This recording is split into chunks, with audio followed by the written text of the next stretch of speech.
ఆకాశవాణి ప్రాంతీయ వార్తలు చదువుతున్నది కె సుమా. ముఖ్యాంశాలు: Andhra Pradesh chambers of commerce business expo 2024ను ముఖ్యమంత్రి నారా చంద్రబాబు నాయుడు ఈ రోజు ప్రారంభించనున్నారు. విద్యార్థుల ఆహార విషయంలో నిర్లక్ష్యంగా వ్యవహరిస్తే కఠిన చర్యలు తీసుకుంటామని తెలంగాణ ముఖ్యమంత్రి ఏ రేవంత్ రెడ్డి హెచ్చరించారు. ఆంధ్రప్రదేశ్లో ఈ రోజు నుండి సూక్ష్మ, చిన్న, మధ్య తరహా వ్యాపార సంస్థల గణన కార్యక్రమాన్ని ప్రభుత్వం నిర్వహించనుంది. రైతులకు కనీస మద్దతు ధర అందించేందుకు ప్రభుత్వం చర్యలు తీసుకుంటుందని ఆంధ్రప్రదేశ్ పౌర సరఫరాల శాఖ మంత్రి నాదెండ్ల మనోహర్ వెల్లడించారు. తెలంగాణలో 10వ తరగతి పరీక్షల మార్కుల విధానంలో రాష్ట ప్రభుత్వం మార్పులు చేసింది. వార్తల వివరాలు: Andhra Pradesh chambers of commerce business expo 2024ను ముఖ్యమంత్రి నారా చంద్రబాబు నాయుడు ఈ రోజు ప్రారంభించనున్నారు. రాష్టంలో వ్యాపార రంగాన్ని బలోపేతం చేయడం లక్ష్యంగా విజయవాడలో ఈ రోజు నుండి డిసెంబర్ 1 వరకు ఎక్స్పోను నిర్వహిస్తున్నట్లు నిర్వాహకులు తెలిపారు. 3 రోజుల పాటు నిర్వహించే ఈ ఎక్స్పోలో ఆంధ్రప్రదేశ్లో వాణిజ్య రంగ అభివృద్దికి అవసరమైన పలు అంశాలపై చర్చిస్తారు.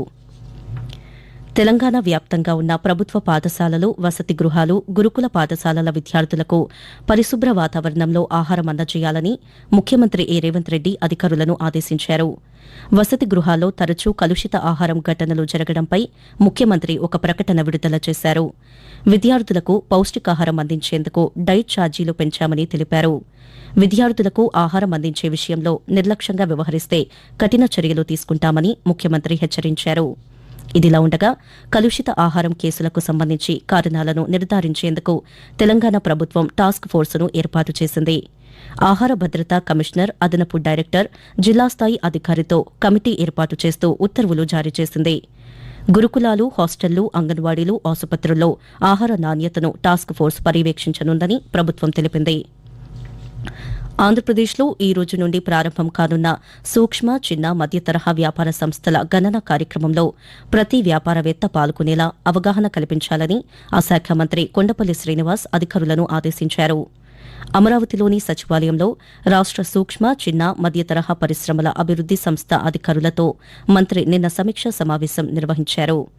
ఈ సందర్భంగా కొండపల్లి శ్రీనివాస్ మాట్లాడుతూ ఆయా జిల్లాల్లోని జిల్లా పరిశ్రమల కేంద్రం జనరల్ మేనేజర్లు, జిల్లా కలెక్టర్లకు సర్వేకు సంబంధించిన పూర్తి వివరాలను తెలియజేయాలని సూచించారు.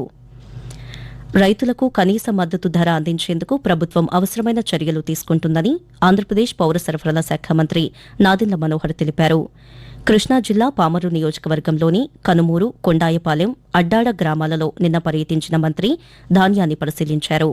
అనంతరం ఆయన పాత్రికేయులతో మాట్లాడుతూ రైతు నుంచి ప్రతి గింజ కొనుగోలు చేసి ఎన్డీఏ కూటమి ప్రభుత్వం వారికి అండగా ఉంటుందని తెలిపారు. ధాన్యం కొనుగోలు అంశంలో రైతులకు అనుకూలంగా రాష్ట ప్రభుత్వం సంస్కరణలను తీసుకువచ్చిందని, జిల్లా వ్యాప్తంగా రైతుకు నచ్చిన మిల్లుకు తమ ధాన్యం అమ్ముకోవచ్చని మంత్రి వివరించారు. రాష్టంలో ఆలయాల అభివృద్దికి ప్రభుత్వం చర్యలు చేపడుతోందని ఆంధ్రప్రదేశ్ దేవాదాయ శాఖ మంత్రి ఆనం రామనారాయణ రెడ్డి తెలిపారు.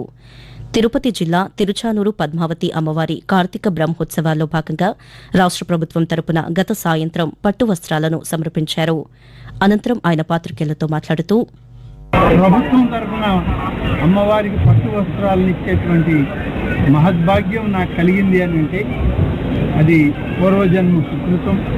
కార్తీక మాసంలో గురువారం రోజు స్వామివారి నేత్ర దర్శనం చేసుకుని కార్తీక బ్రహ్మోత్సవాల్లో అమ్మవారికి పట్టు వస్త్రాలను ఇచ్చేటువంటి మహద్భాగ్యం ఈ రోజు నాకు కలగడం అంటే ఇది అదృష్టంగా భావిస్తున్నాను. రాష్ట్రంలో ఉన్నటువంటి అన్ని ఆలయాలను కూడా ప్రక్షాళన చేస్తున్నాం. అన్నింటిలో కూడా ఆధ్యాత్మికత, వైదిక సిద్ధాంతపరమైనటువంటి కార్యక్రమాలని మొదలుపెట్టాం. ఆంధ్రప్రదేశ్లో ప్రభుత్వ, ప్రైవేటు భాగస్వామ్యం పీపీపీ విధానంలో రాష్ట రహదారులు, జాతీయ రహదారుల అభివృద్ది కోసం 3,000 కోట్ల రూపాయలను కేటాయించామని రహదారులు, భవనాల శాఖ మంత్రి బీసీ జనార్దన్ రెడ్డి తెలిపారు. వైఎస్సార్ జిల్లా ఒంటిమిట్ట మండలం మలకాటిపల్లిలో జరుగుతున్న రహదారి మరమ్మతుల కార్యక్రమాన్ని మంత్రి నిన్న పరిశీలించారు.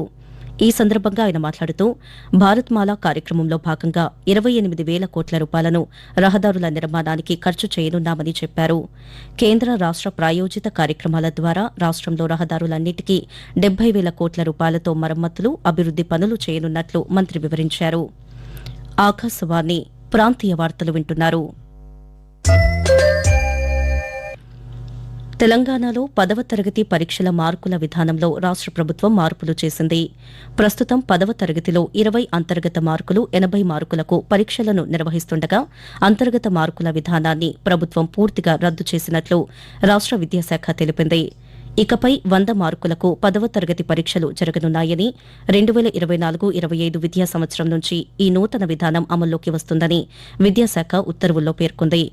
ఇకపై విద్యార్థులకు 24 పేజీల జవాబు పత్రాన్ని ఇవ్వనున్నట్లు విద్యాశాఖ అధికారులు తెలిపారు. ఎన్డీఏ కూటమి పాలనలో ఆంధ్రప్రదేశ్ అభివృద్ది తిరోగమనంలో ఉందని వైఎస్సార్ కాంగ్రెస్ పార్టీ అధ్యకులు వైఎస్ జగన్మోహన్ రెడ్డి విమర్శించారు. గుంటూరు జిల్లా తాడేపల్లిలోని పార్టీ కేంద్ర కార్యాలయంలో ఆయన నిన్న పాతికేయులతో మాట్లాడుతూ రాష్ట ప్రభుత్వం ఎన్నికలు హామీలు అమలు చేయకుండా కాలయాపన చేస్తోందని అన్నారు. వైసీపీ 5 ఏళ్ల పాలనలో అనేక మార్పులు తీసుకువచ్చామని ఆయన తెలుపుతూ ఆంధ్రప్రదేశ్ చరిత్రలో ఎప్పుడు చూడని విధంగా ₹2.49 చీపర్ స్టేట్ లో నీకు పవర్ ఇస్తా ఉన్నాను. ఇంటర్ స్టేట్ ట్రాన్స్మిషన్ ఛార్జెస్ నీకు వేవర్ ఇస్తా ఉన్నాను. 25 ఏళ్లలో నీకు ₹1,00,000 కోట్ల మేరకు నీకు ఆదా అవుతుంది. రైతులకు మంచి చేసే మీ కార్యక్రమంలో మా వంతు తోడ్పాటు మీకు ఇస్తా ఉన్నామని చెప్పి ఇలాంటి లెటర్ వస్తే, ఇలాంటి లెటర్ ని ఎవరైనా పక్కన పెడితే మీరంతా ఏమనిందరు నన్ను. గోవా వేదికగా జరిగిన 55వ భారత అంతర్జాతీయ చలనచిత్రోత్సవం ఇఫీ గత రాత్రితో ముగిసింది. చలనచిత్రోత్సవం ముగింపు సందర్భంగా ఆస్ట్రేలియా దేశానికి చెందిన చిత్ర దర్శకులు ఫిలిప్ నోయిస్ కు సత్యజిత్ రే జీవితకాల పురస్కారం ఇఫీ 2024ను అందజేశారు.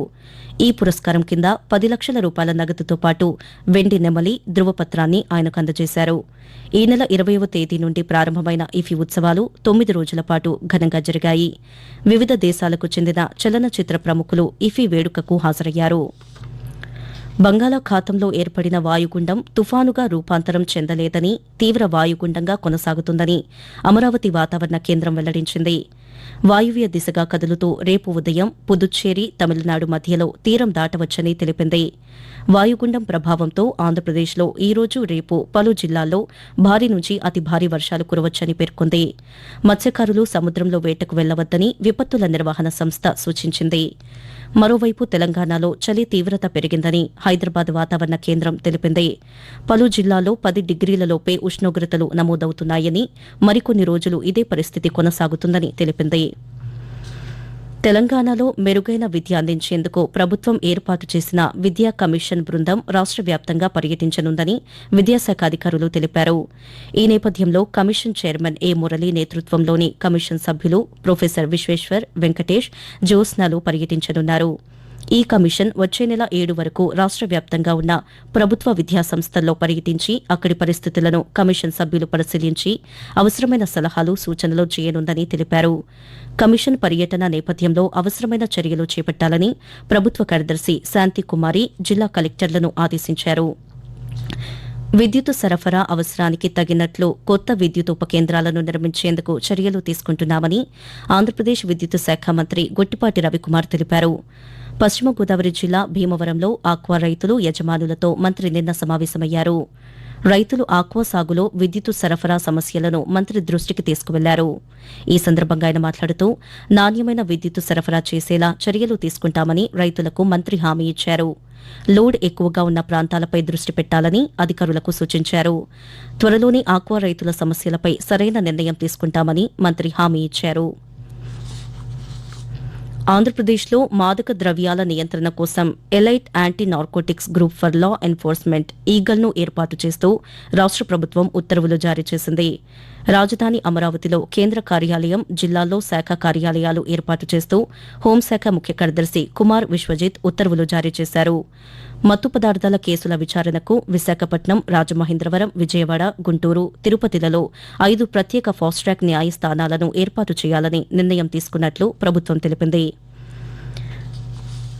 ప్రాంతీయ వార్తలు ముగించే ముందు ముఖ్యాంశాలు మరోసారి.